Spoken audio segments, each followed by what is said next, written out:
I'd like to kick things off. My name is Graham Robertson, and I'm the director of the Center for Slavic, Eurasian, and East European Studies here at the University of North Carolina. And I'd like to welcome you all to our Voices from Ukraine event today. In the context of the horrific aggression against Ukraine of the last 2 weeks, one could also say of the last 8 years, one of the missions that we've taken on for ourselves at the center, one of our central kind of foci is to really to work to amplify the voices of Ukrainians and people in Ukraine in this conflict, to center them and to hear about their experiences, and to do what we can to spread their stories as widely as we can, as part of promoting understanding of the situation and the context. And so today's event is part of that process. And I am incredibly grateful for our friends and colleagues who are joining us today. In particular, of course, grateful to colleagues from the Kyiv School of Economics who are joining us directly from Kyiv, who are going to share with us their thoughts and experiences under these particularly extraordinary and horrible circumstances. We're very honored to have Timofey Bryk, who's a professor and sociologist at the Kyiv School. We have Timothy Milovanov, who is an economist and former Minister of Finance of Ukraine. Natalia Shapoval, who is Director of Policy Research, and Anna Bullock, who's an expert on security issues. As you can see, this is a very prestigious and esteemed group who we're absolutely thrilled to have today. Joining us also are some Ukrainian friends and scholars who are not currently in Ukraine. We have Olga Onuk from the University of Manchester, who's a political scientist and sociologist and really one of the leading voices on Ukraine outside of the country. And similarly, we have Alexandra Hrychak from Reed College, also a sociologist with great insight into the situation. So we're extremely grateful to all of you for being here. We also have a number of dear friends of the center and faculty from UNC, from King's College London, and from the Free University of Berlin, who I'll introduce later when we get there. But the main purpose of today is to center and to amplify Ukrainian voices. So I don't want to waste any more time listening to the Scottish one, and I want to turn it over to Timothy Bryk, if you would mind leading us off. We'd be grateful. Thanks so much.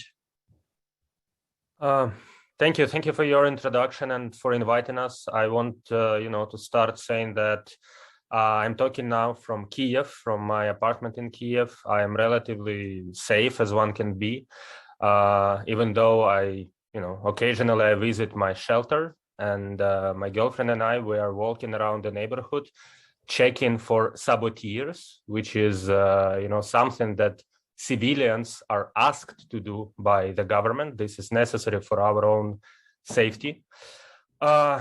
And even though I'm in a relative safe neighborhood, there are many other cities and towns now in Ukraine that are not. I'm talking specifically about cities like Kherson or Chernihiv or Kharkiv, and I want to start, my intro words from mentioning Kharkiv University, which is one of the biggest universities in Ukraine, and the sociology building of this university was bombed. So we are talking now, in these walls of the university, and I just want to let you know that our colleagues, professors, already suffered from bombing, and Kharkiv Sociology is a headquarter of the Sociological Association of Ukraine. And right now I have colleagues, co-authors, who usually study intergenerational occupational mobility, social network analysis, and political mobilization. And these people are actually fighting in territorial defense. And I have students and also former students, co-authors, who are either volunteers like myself or in territorial defense. So, of course, the situation is bad for the whole country, and we are very grateful for your solidarity. But I also wanted to, make it clear that It's not just some big picture from the news. We are talking about students and colleagues from sociology, political science as well. And of course, I want to say thank you for having our voices. Right now, so many Western universities and departments, they have panels and conferences, but only few of them feature Ukrainian voices. And I hope that you will set the leading example of doing that. I'm on the ground. I can comment about what I've seen and a bit what I study. It's about volunteers, how they use information flow, Telegram channels, mobilize and help to each other. I can talk from my experience and from what I observe from talking to other people. But now I will let speak other people, because we have a huge panel, and my colleagues will be able to comment on economic issues, sanctions, strategic issues of Ukraine-Russia conflict. So thank you.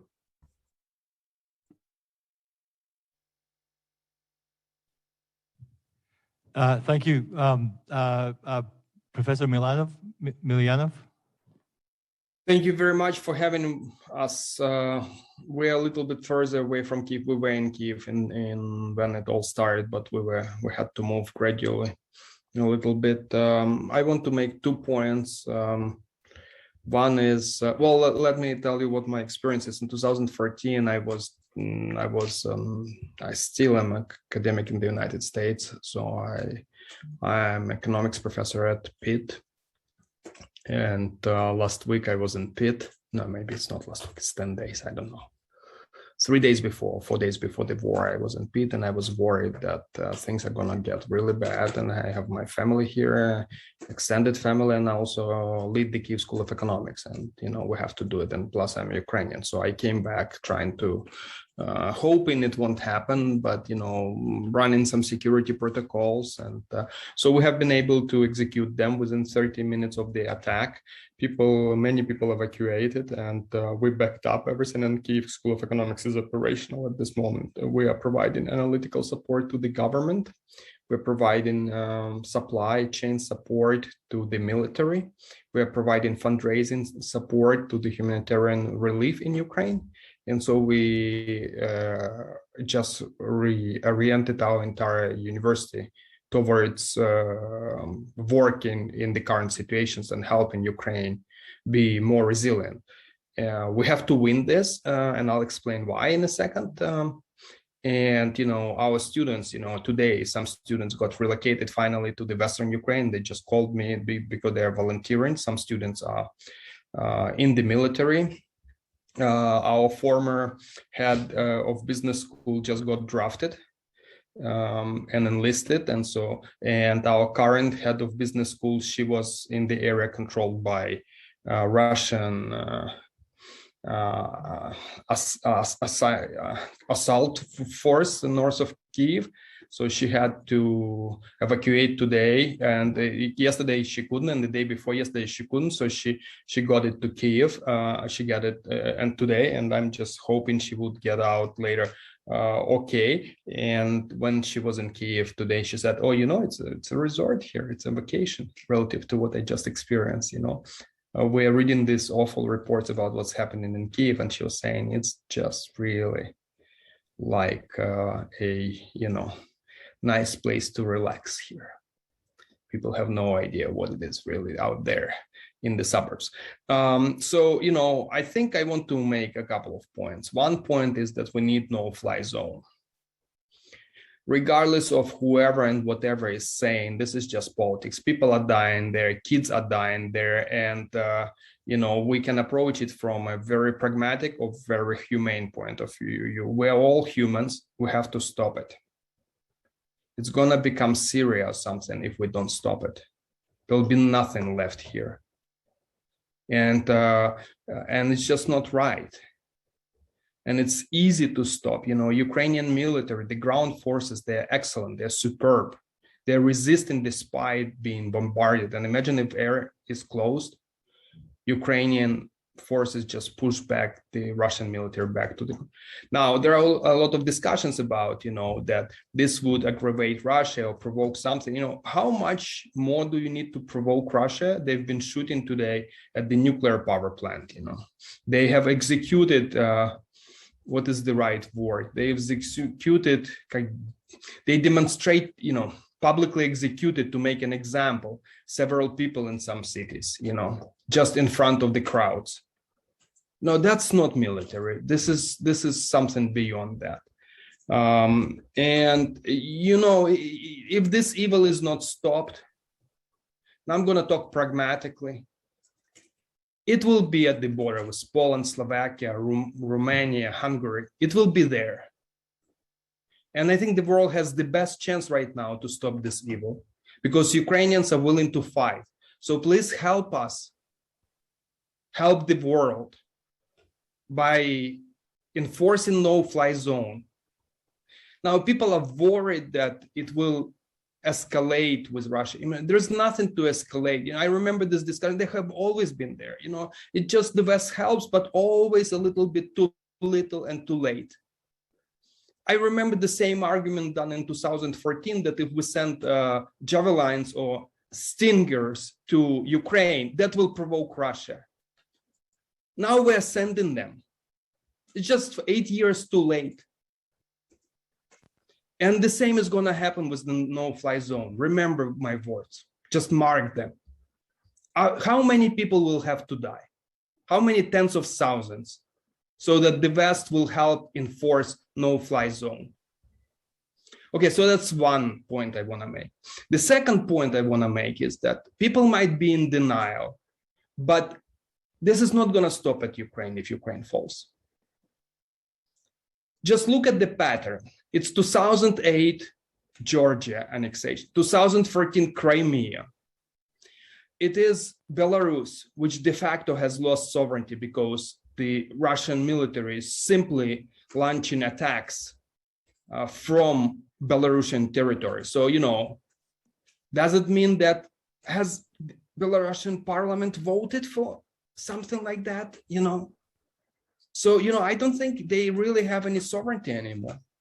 Think of Kazakhstan, where Russian troops were recently on the ground. Think of the threats to Finland and Sweden about NATO. Think every time you think Putin wouldn't do it, he does. So it's not going to stop there.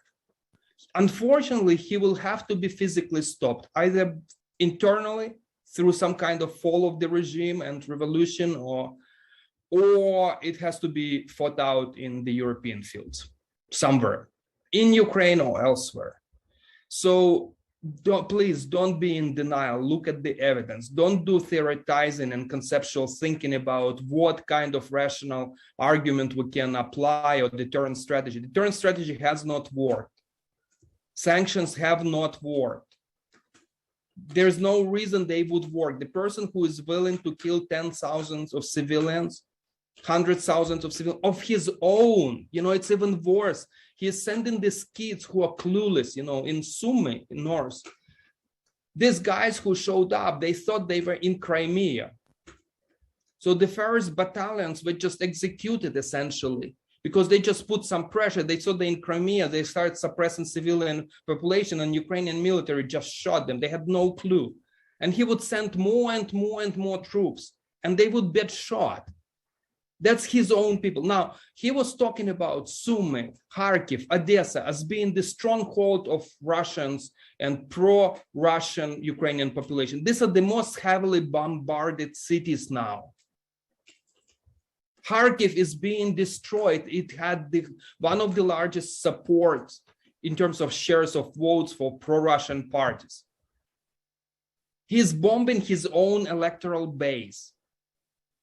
It's not just about Ukrainians, it's about Russians too. It's about decades of the future. So it has to be stopped. And whoever is thinking that would be some diplomatic solution or some reasonable solution, just has no clue how the world operates today. Okay, so I think these are 2 points. Enforce no-fly zone today. And don't be naive about where it's gonna stop and how it's gonna stop. And the last point, please, what I call, don't do Russian splaining. Like mansplaining. Don't explain everything through an incorrect, by the way, approach. Try to see everything through the lens of Russia. The reason it has escalated because finally someone has put a fight. and it turned out to be Ukrainians. The expectation was that we will be like Belarusians or Russians that will just get arrested and it will be fine because we would be afraid. No, we're not afraid, people are dying. And that was in 2014. So the agency of Ukrainian nation, it's a different nation. It's a very different nation from all other Slavic nations in the neighborhood. This agency of the sovereignty of this nation is what's stopping Putin today. So these are the points I would like to make. Thank you very much. Thank you so much. I'll turn it over to Professor Shapoval, if you're there. Super, Yes, I see you, thank you. Hello, everyone. Thank you for inviting. I'm in quite a safe location right now. This is not the case for all of my colleagues, analysts in our think tank. Several of them joined military forces the first day the war started. Others are joining right now. Some others, they continue working on analysis of war from all kinds of locations in Kyiv and in other places in Ukraine. The overall spirit is very high. I would say that there are a lot of people right now in Ukraine who are very socially and economically vulnerable, and this was the case about them before the war, and the situation is aggravated right now. But at the same time, there are so many people who don't feel suffering or, helpless. They feel very true to themselves about what's going on. And I think I'm also part of such group of people.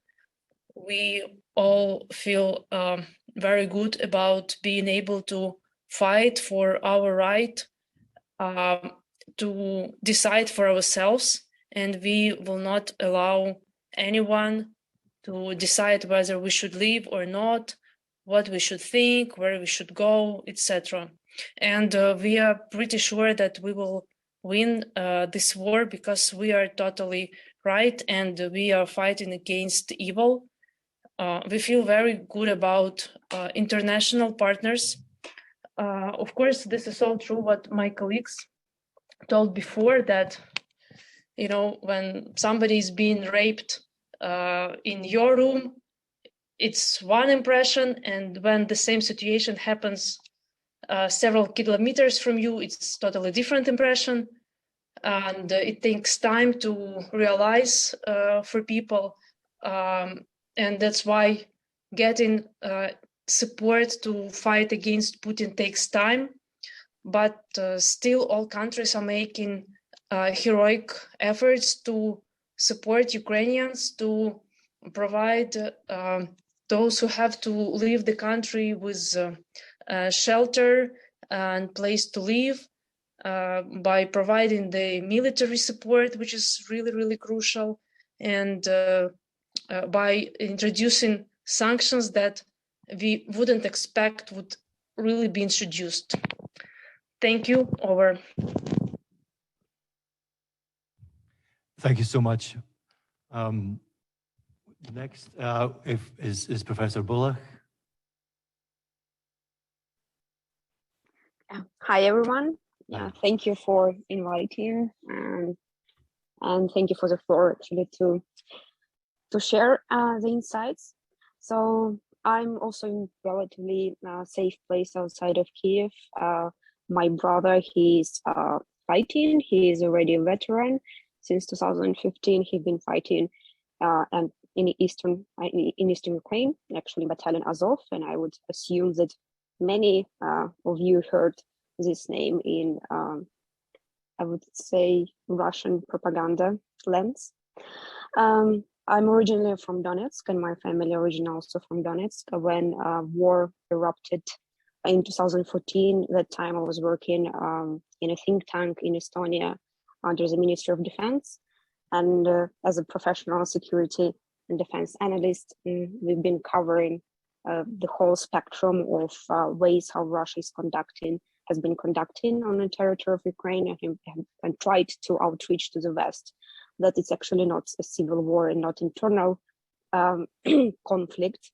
And what we have today is that finally we have casus belli, right? The West actually understands that this is war of Russia against the West. It's war of Russia against the values of democratic values.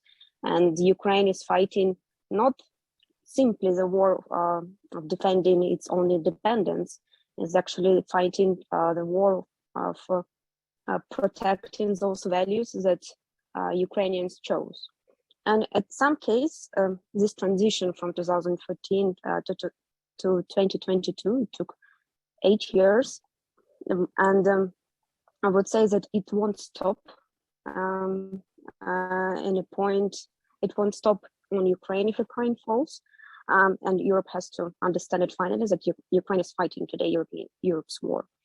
From the point of what I'm doing also daily, on a daily basis, because I'm coming from security and defense area, but for the past 4 years, I'm working with in tech sector in Ukraine, with major tech companies in artificial intelligence. And now what I see for the past days, how we mobilized IT specialists across Ukraine. We have now also chat groups, and in Slack, we collected 1,000 people that are already building maps and helping government to deter information in cyber attacks. But the core point here as well is to remember that cyber warfare, cyber domain became really active domain of conducting warfare, and it's a global warfare because it's not Ukraine and Russia. Russia's offensive cyber attacks have been already targeting also American infrastructure, like Colonial Pipeline. Before the invasion on February 24, we've been tracking down those systematic cyber attacks on Ukrainian infrastructure that are aligned with information attacks and disinformation. So how Russia conducts its operations it's quite classic. Information operations that disorient population, then cyber attacks that also destabilize infrastructure, and then kinetic warfare. And why I'm saying that, why it's global warfare, and we observe for the first time in our history the cyber global warfare, maybe is because many international organizations now joined the forces and started already offensive on Russia. So it will go further, and so we have to also bear in mind that this warfare is not simply also kinetic, but also in cyberspace. I would like to highlight that without closing the sky and providing Ukraine the capability to protect civilians and infrastructure, there won't be any space for diplomacy, for negotiations. Why I mentioned information operations? It's really crucial to understand why they are bombing the infrastructure. They need the pictures, they need the story. They want to reinforce this alternative reality that they built in Russian across the society. So every bombed building here, the next moment it's translated into this alternative reality for the Russian population that its Ukrainians are doing. That's why the more we are giving them space to kill more, to create those alternative pictures, we're just postponing it. Until finally the West understands that this is a war against values, democratic values that Ukrainians are fighting today and protecting Europe from spread of the war, the next territories and countries. The first and the basis is really to provide and secure the sky. Then the next ones will follow. Sanctions, economic sanctions, it's really great to see how international companies are canceling Russia. Yesterday, I've been talking to Silicon Valley leadership group. They're really into this game. And but it takes time, and lives of civilians are already counting, and we have to understand it. Some basics, we have to outline it, and Russia won't stop, because again, today finally we have casus belli. We have really explanation who is a bad guy, who is invading, but it still somehow does not. It's for me, it's incredible how long it would take everyone to understand with whom we are dealing. A bit emotional, but thank you. Thank you so much. I think one of the key impressions that I have is that we have a very clear set of political messages to send to our representatives and Congress people and here, in North Carolina and around the US. And I'm very grateful to you all for, the clarity of the messages on that score, because I think that is something that people here in the room in Chapel Hill can actually, and online, of whom there are many, we can actually start to take some action. I'd like to now ask Professor Onuk from the University of Manchester to share her thoughts. So, thank you very much for including me in this, and I just want to say how incredibly moving but also difficult it is to hear my colleagues speak to us with such clarity and bravery, knowing that they are on the other side of things, and that those of us who are in safe places, really safe places like Manchester, need to do more. And I hope everyone has heard the clear calls to actions. We are the ones with powerful voices. We are the ones in places of security, and it is our duty and responsibility to pass on what Timofey, Anna, and Natalia have told us. I think, just as Timofey Brik was speaking, my friend texted me from the outskirts of Kyiv, and she said, "So you have all given up on us, is that right? So you're just going to watch us all die, is that right?" And then she did not want to reply to any more messages. And this is precisely because she's heard that our governments are not willing to impose a no-fly zone, or a variety of different mechanisms that have been employed in other contexts. They're loosely, colloquially called no-fly zones. And here I urge our colleagues to think about those of us who are theorizing what is or is not possible, and what does or does not constitute a no-fly zone, to consider that if you cannot muster the strength as a political leader or as a political scientist to lobby your political leaders to impose a no-fly zone, then at least do the thing that can be done is ensure that Ukrainians are given more military aid in order to facilitate them at least trying to impose a no-fly zone. Because what we have to remember, this isn't about planes as much as it's about ground-to-air missiles. And some of them are coming from the territory within Ukraine, some of them are coming from outside of the territory of Ukraine in Belarus or in Russia. And there is more that our leaders can do if they cannot muster the strength to impose a variety of no-fly zone mechanisms. I just want to say three things, and I want to pass on also a message from Volodymyr Kulik, a co-author of mine and colleague and co-investigator in Kyiv as well. So we are watching continuous miscalculations.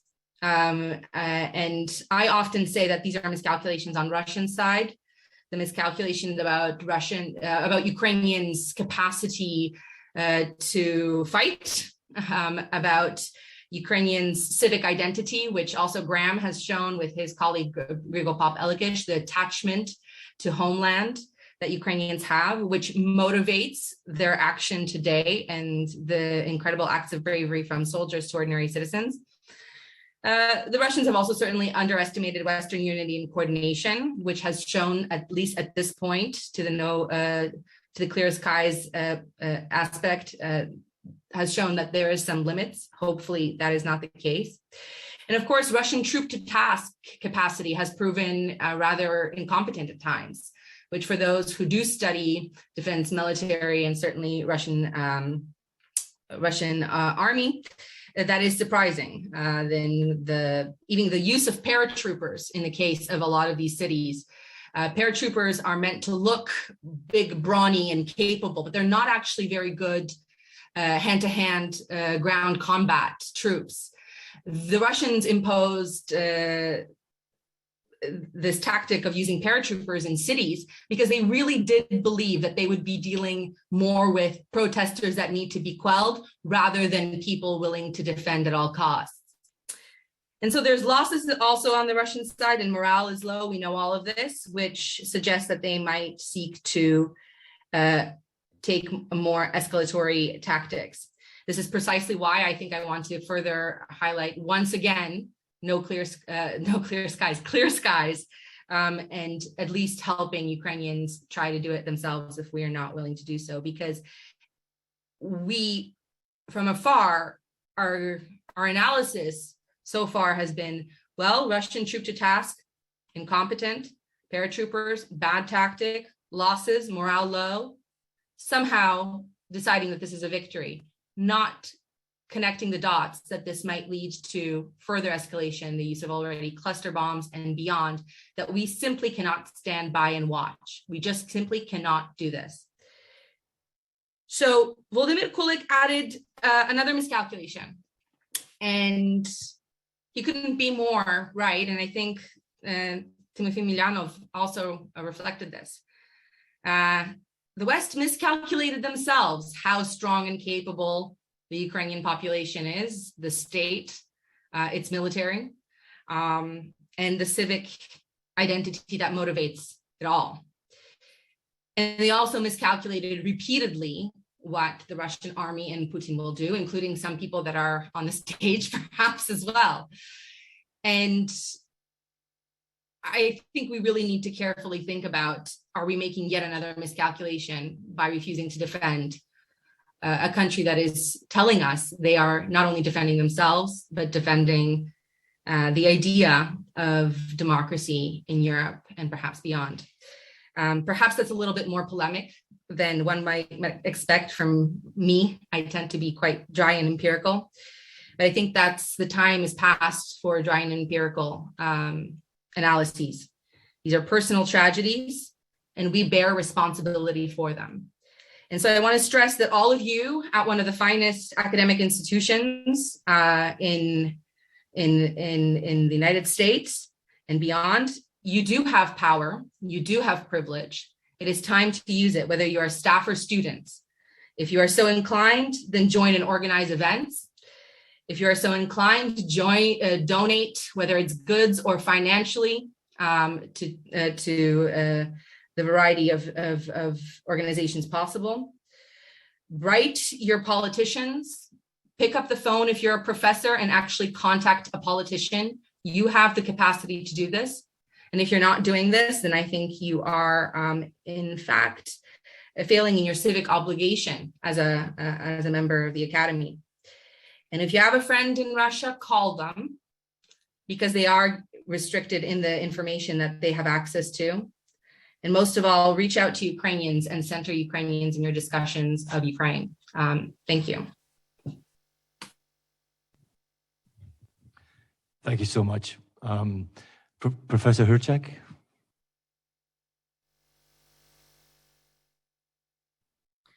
Thank you all, and I thank all of you who organized and agreed to speak today. I don't want to echo everything that everyone else has already said, and so I'm going to speak to a different side of this crisis.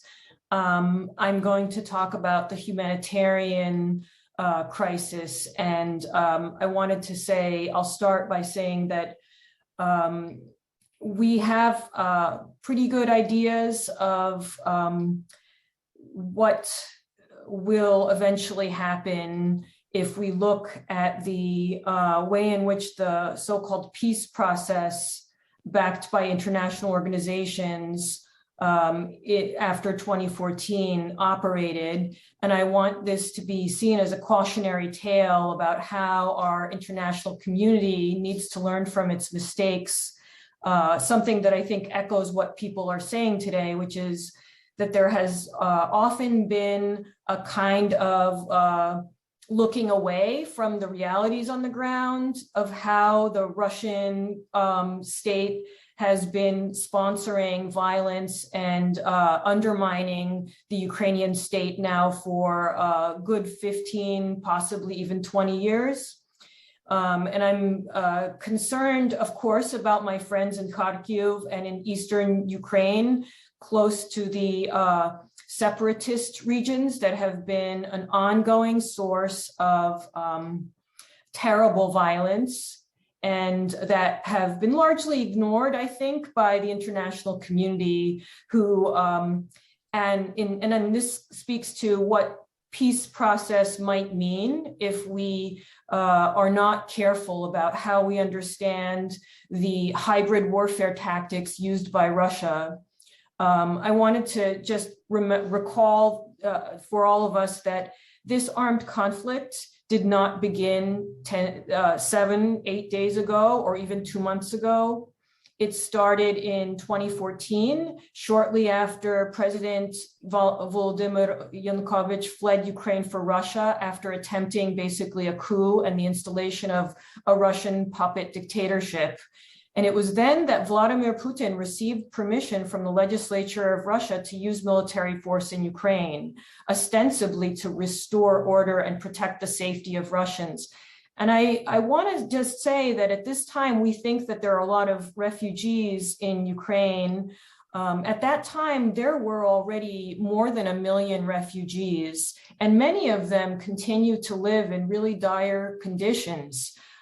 Because the international community, by and large, has looked the other way and has used kind of preset formulas based on natural disasters, where the largest actors come along from other kinds of disaster zones, and they distribute bottled water, a small hygiene packet, very, very small amounts of money, and sometimes some other kinds of material aid.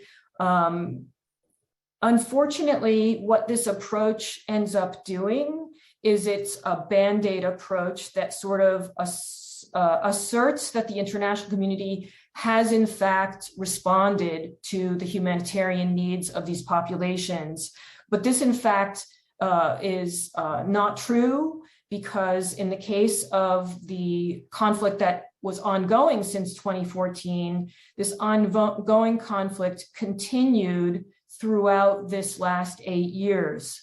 And during this period, there were ongoing efforts from those so-called separatist regions to provoke war with Ukraine constantly. And there were constantly groups of Russian-backed soldiers who were attempting to provoke the kind of conflict that they could then use to further annex Ukrainian territory. And this has been a devastating thing for millions of Ukrainians who have been living with this for 8 years now. The Ukrainian state is really deeply undermined by these kinds of military assaults, and is incapable at present in those areas for a variety of reasons from meeting the basic social needs of the hundreds of thousands of IDPs who are already in Ukraine. They stopped funding basic social benefits to those populations long ago. Now, I'll just end here by saying during the first months of the 2014 conflict, large humanitarian organizations rushed to Ukraine promising to help people on the ground. These included, of course, the International Red Cross, which is a venerable organization that I very strongly support, but there were also many other organizations that were more like carpetbaggers, actually. They received very large international grants, and much of their grants went towards overhead.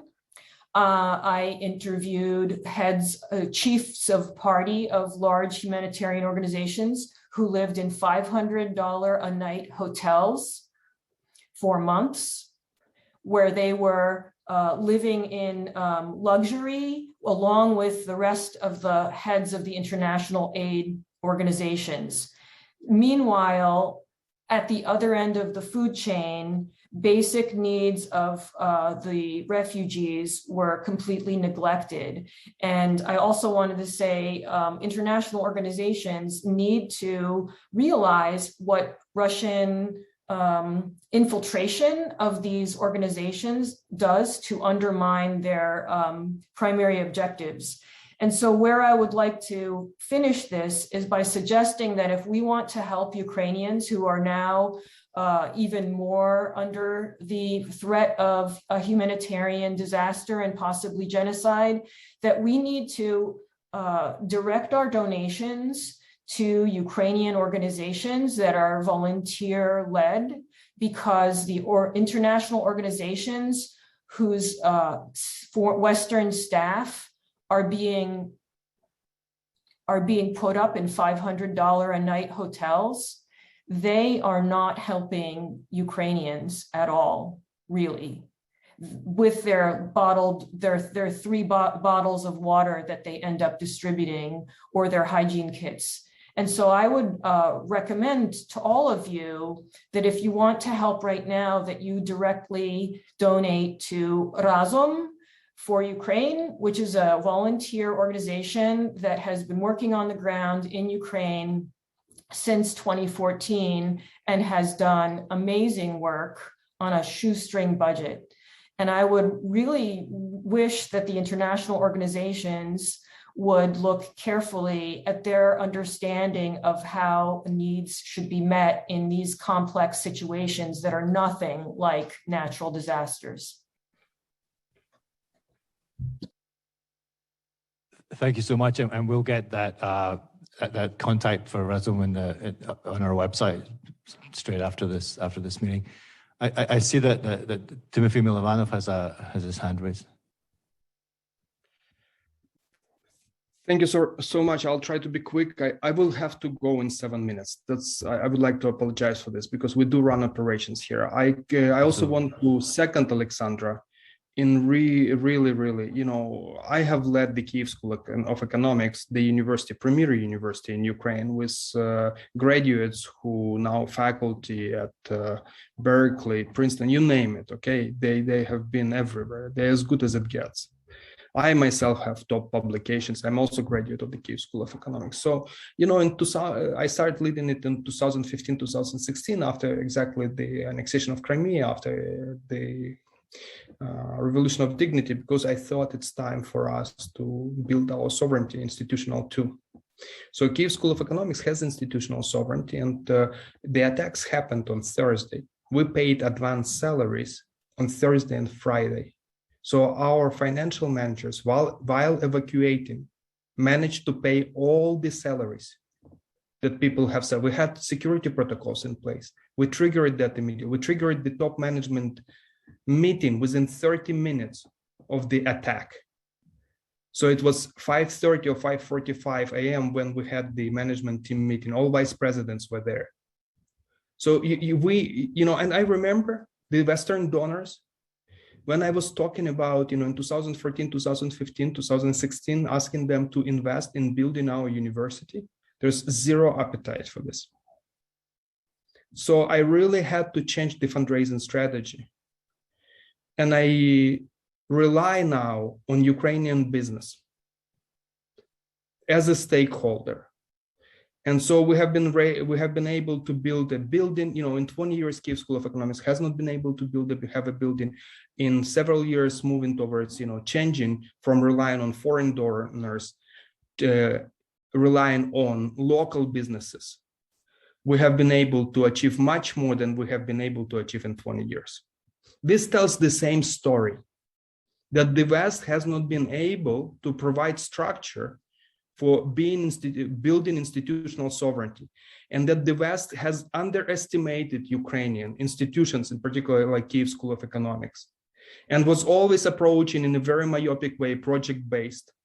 When I was asking, guys, can you please give me $150,000 because I can teach 20 students for that money? Maybe more, 70 students I can teach. No, they would send one person to Stanford because it looks good, okay? And that person wouldn't have a formal curriculum in Stanford, would just take classes as electives, okay? And I would be able to get 70 people out of a master program, and they would go to the central bank and work. And they're working there right now. That's why payments are working in Ukraine during the war. Okay, there was absolutely no appetite. It's all about looking good. So that's one thing.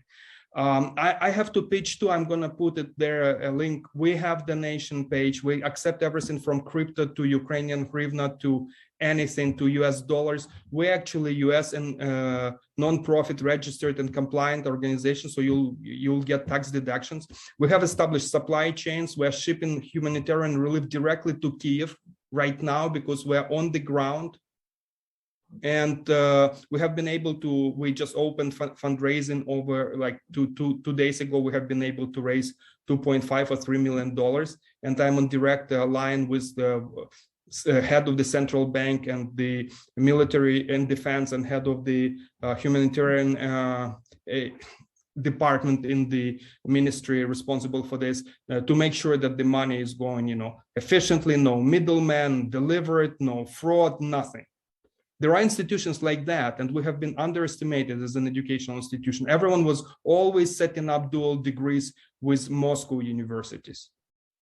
Whenever I would talk to top universities, good universities, I would say, no, Moscow University, that's one thing. What there can be in Kyiv? Nothing. But, when something like that happening, all the scientists in Moscow, they're saying, we stay away from politics. New economic school director says, I as a scientist, I'm very careful not to say anything on social networks which could be misinterpreted.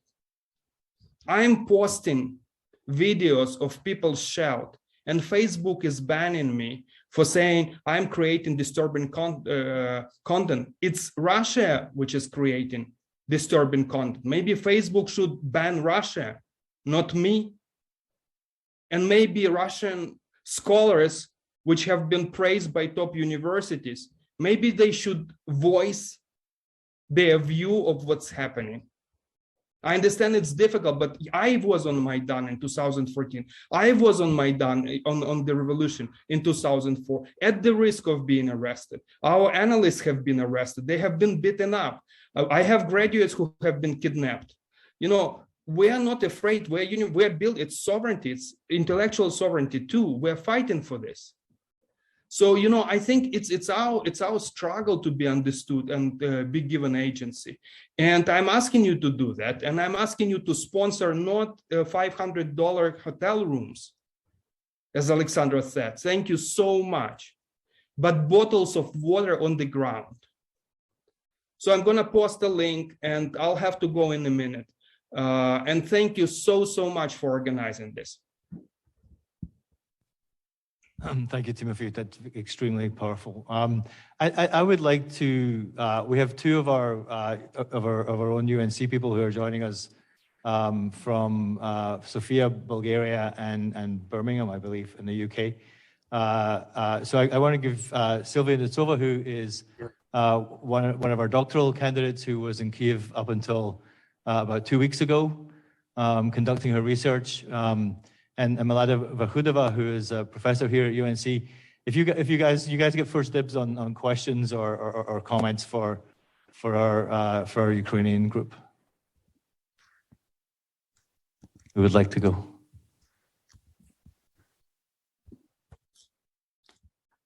Sylvia, I think it's on you. Okay, that's all good.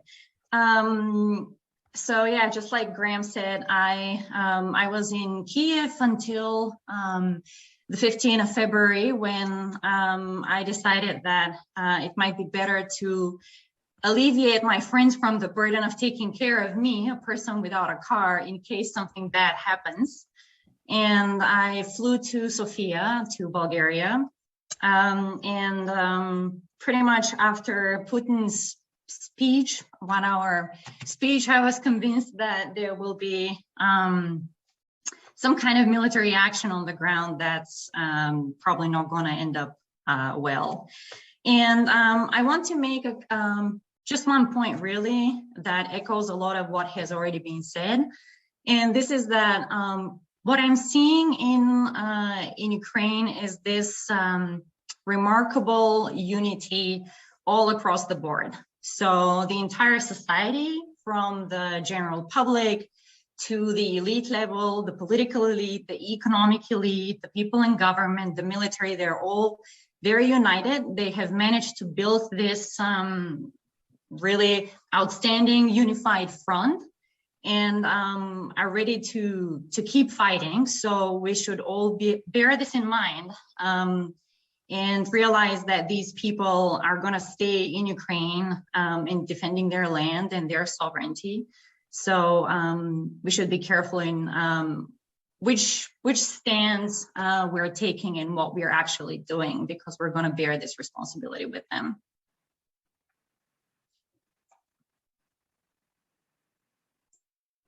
Thank you. Milada?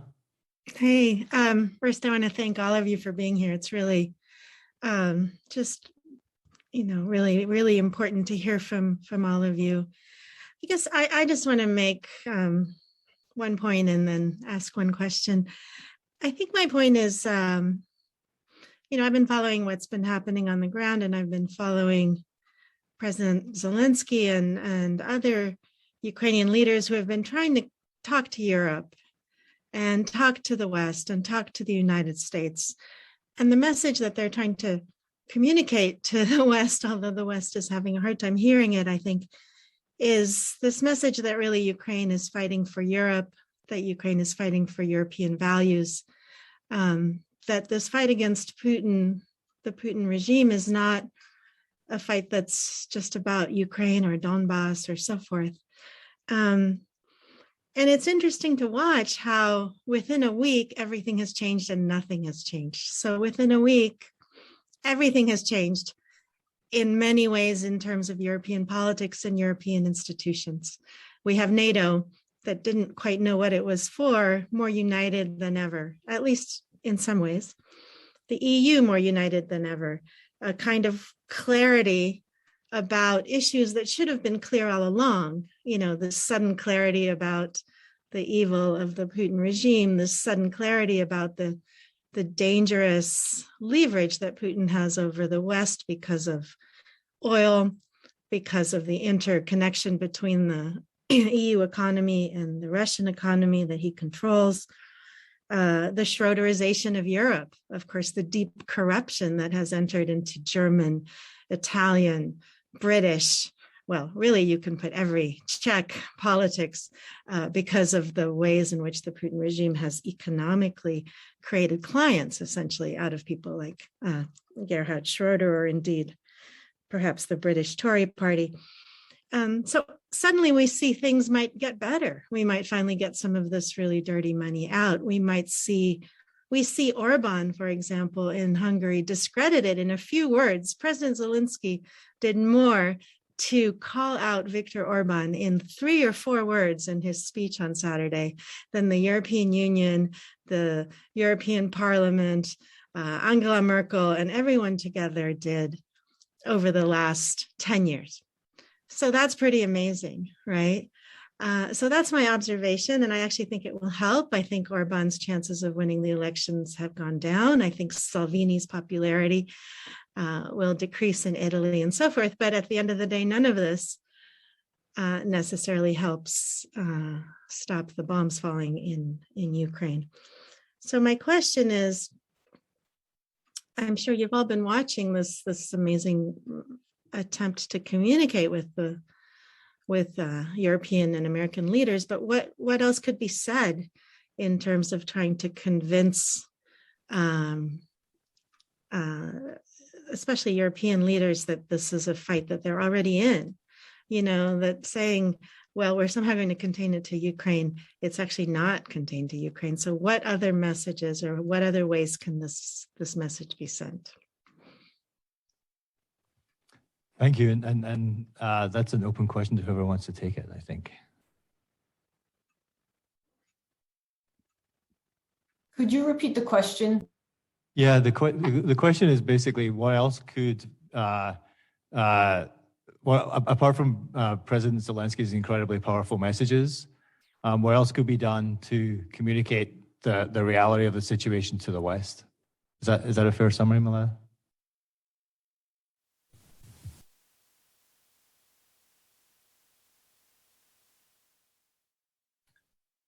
Okay, I'm only jumping in because I don't see anyone else jumping in. I see Alexandra has her hand up. So. Oh, good. Okay. Alexandra? Thank you. I think that we need to undertake something of a paradigm shift in how we understand the influence of Russia. And I think we're hearing that from the many panelists. One thing that we can't tell the future, right? But eventually this conflict will lead to some kind of peace talks. And I think what we need to do is start to think strategically about how the different actors will, what kind of frameworks they'll be using in approaching these peace talks. And I think it's extremely important if we want to understand how to best help the Ukrainian people right now. It's extremely important for these so-called peace talks not to treat this conflict as they have in the past as bilateral rather than as unprovoked aggression. It was very disturbing for Ukrainians who were involved in trying to deal with the aggression, since the military aggression by Russia and the annexation of Crimea after 2014. It was very hard for them to encounter repeatedly from international organizations this notion that what they needed to do was bury the hatchet with Russia as if this was a bilateral conflict. And a lot of the international organizations involved in peacekeeping, in post-conflict resolution, treated Ukrainians as if they were parties to this military aggression. And I even want to say that there's a sort of a interesting in the progressive circles of the world, there's a kind of perhaps because of the left's fantasies, there's a tendency to treat certain kinds of Russian claims as transparently true. And I think a lot of international experts who are Russia experts have historically treated Russia and its orientation towards Ukraine as universalistic and as truth-based. And then they've treated Ukrainians using a frame that was massively supported under the Soviet state as hyper-nationalists and as Nazis. And we see this actually constantly being reinforced by Russia with less success than in the past. But in 2014, the international organizations that came in, by and large, did actually seem really concerned about the biggest threat in Ukraine being hyper-nationalism among Ukrainians.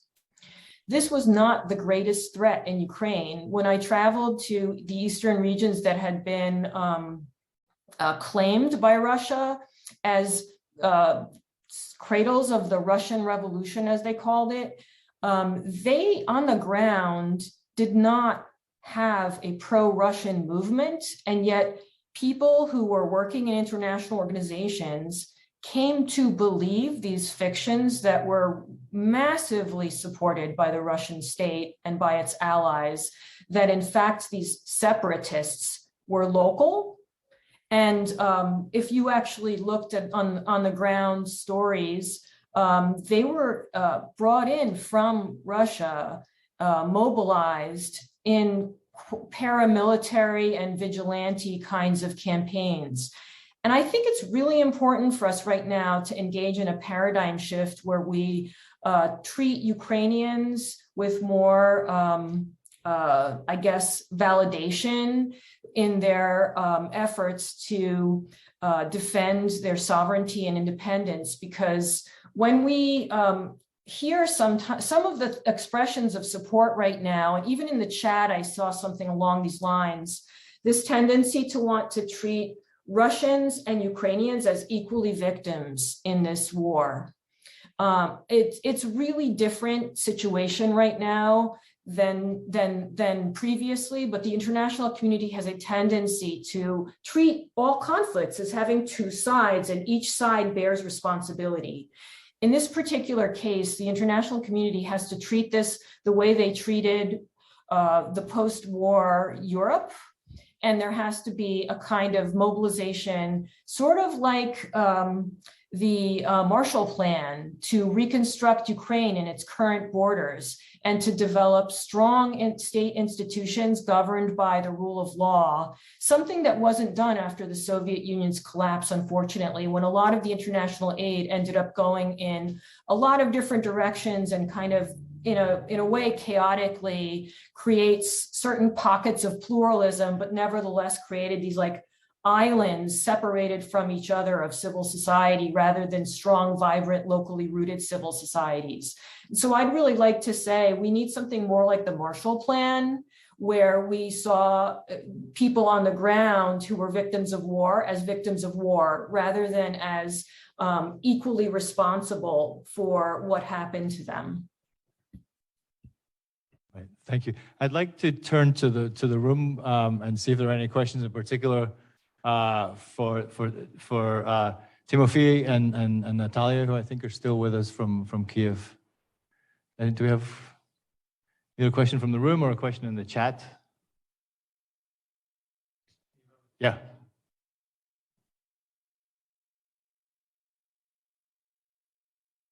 I had a question for Anna. I don't know if she's still here, but maybe Timothy or Natalia can address it. I'm you here. are great. Yeah. One of the questions that people have been asking here is, they were expecting to see these large-scale Russian cyber attacks on infrastructure, and instead we've seen kinetic attacks. And I wonder, is that because Ukraine has rearmed itself on the cyber front and is now able to defend itself pretty well against Russian attacks on that front? Or is it because Russia hasn't actually been making the kinds of attacks that people expected or that we've seen in the past?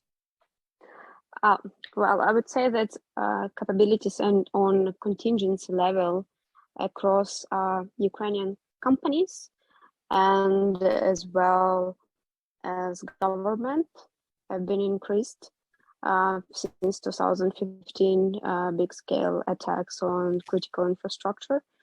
And what we've seen now is that there was a gradual kind of by waves increase of cyber attacks and potential not always the whole story. So cyber attacks, they mainly have one big aim, but then immediately we would see some company was attacked and so on. What's important is that at this stage Ukraine really increased its capability to deter, and what's even more important that at this stage we have capability to go for offensive. And this is the shift in a balance that's quite important. And what's happening now is that Ukraine already joining the NATO Center for Defense and Cybersecurity that is located in Estonia. And Ukraine is already a provider of knowledge on cyber protection and cyber capabilities. Why I highlighted that today is important to understand that cyber warfare is becoming global. It's because on the side of Ukraine, other international organizations already joined to create offensives on Russia. And now, while Russia was effectively progressing in this kind of classic kinetic tactics. I would say even not really well conducted urban warfare, because they could not enter really well, or because of resistance by territorial defense and high mobilization of society. What they eventually did is kind of classic Second World War tactics of bombing and shelling civilians. And on cyber level, they're not efficient now because they main websites, and they've been put down by quickly mobilized IT army in Ukraine, and they're not really strong on that level. But they still may, use their capabilities of shutting down communications. They still have not used the whole capability, definitely. And what I wanted also to add to what Alexander was saying is over analysis of Russia's tactics is what I've seen for many years in working in think tanks on security and defense before joining technologies. It's sometimes all these predictions and predictabilities, why they're false, because Russia is acting quite a lot opportunistically. And that's why when it has seen that Ukraine's military and society stood up and really kind of deterred quite well in first 24 hours, they just switched their tactics to more shelling. That's why we have to understand the opportunistic side of the thinking. And while we're discussing now, they're shutting down Facebook. In Russia, so what they want is really to reinforce this parallel reality and influence, vacuums the society. I saw also in the chat this question that all this conflict on putting Ukrainians against Russians, it's more of a guilt of politicians on the West and Russia. I would not agree. The Ukrainians are really now have strictly identified and self-identified as a nation built under the threat of security to its state. And I think this is a strong self-identity for us. I would call it resilience building of a nation, when everyone is included and embedded to support military by all means. That's in business, civil society, and this whole of comprehensive approach to security and defense, this approach that is used, for example, in Estonia or Israel, when whole of society is included in security and defense. It's something that it's our present and it's our future. That's why to call our nation as nationalistic, I think it would be wrong, because our national identity has been rebuilt around preserving our nation and territory by whole of society inclusion in protecting ourselves. Thank you. Thank you. Ola, I saw you had your hand up. Yeah, I just think that what Anna Milada was asking, right? It seems that we're constantly being faced with this expectations not meeting reality, right? Why your question is, why aren't they doing what we expected them to do? And then Anna said, they're opportunistic, but also they seem to, it's the capacity. They can't do the things that we expected them to do in some instances.